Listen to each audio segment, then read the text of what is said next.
Fala pessoal, sejam bem-vindos na nossa aula de introdução ao PineScript. Meu nome é Tainan e vamos começar aqui falando um pouco sobre essa linguagem de programação que a TradingView disponibiliza e os primeiros passos nela.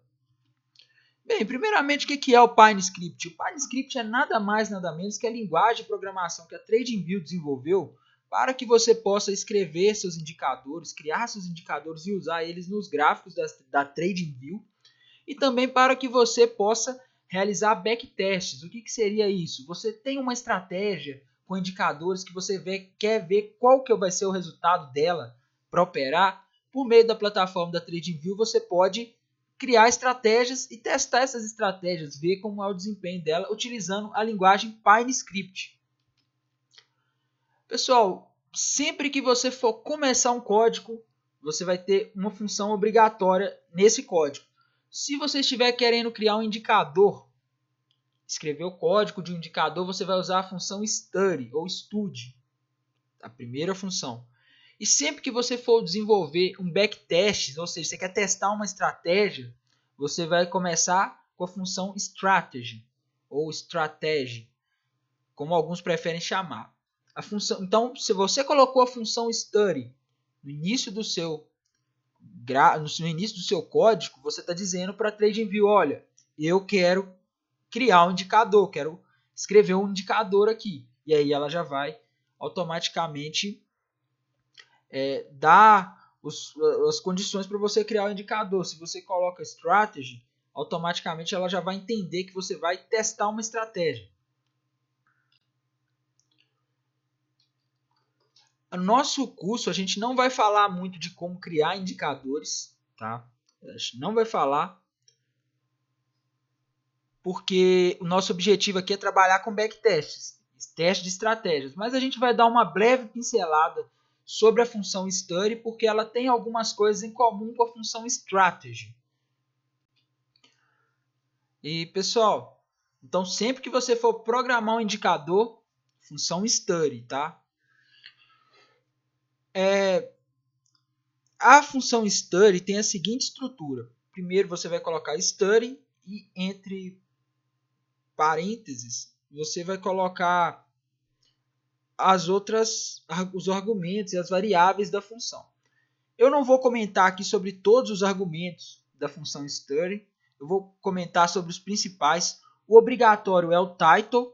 Tá? A partir dele você vai definir qual o título do indicador, o short title e o overlay. Esses aí são obrigatórios no caso de você estar escrevendo o código de um indicador.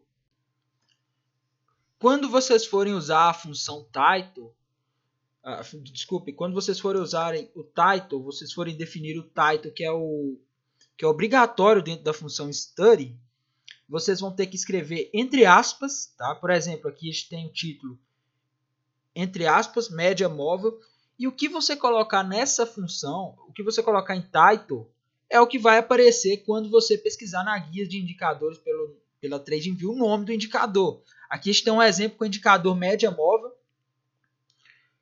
O title está média móvel, então quando você pesquisar ele na TradingView indicadores e estratégias, vai aparecer média móvel.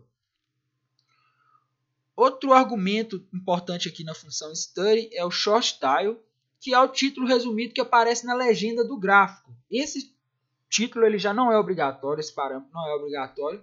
E também o valor deve ser inserido entre aspas. Exemplo aqui embaixo. Vejam só, short title, MA. No gráfico a gente vê que está sendo escrito lá, está sendo exibido MA. Ok? Então o que você colocar em short title é o que vai aparecer lá no gráfico de indicadores. É o nome que vai aparecer na estratégia ou no indicador. Outro argumento importantíssimo na função study é o overlay.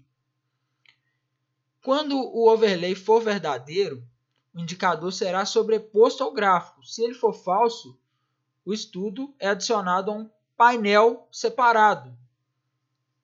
Se você não colocar o argumento overlay dentro da função study, automaticamente vai ser considerado como falso, ou seja, não vai automaticamente vai abrir a guia embaixo do gráfico. Vamos para o exemplo?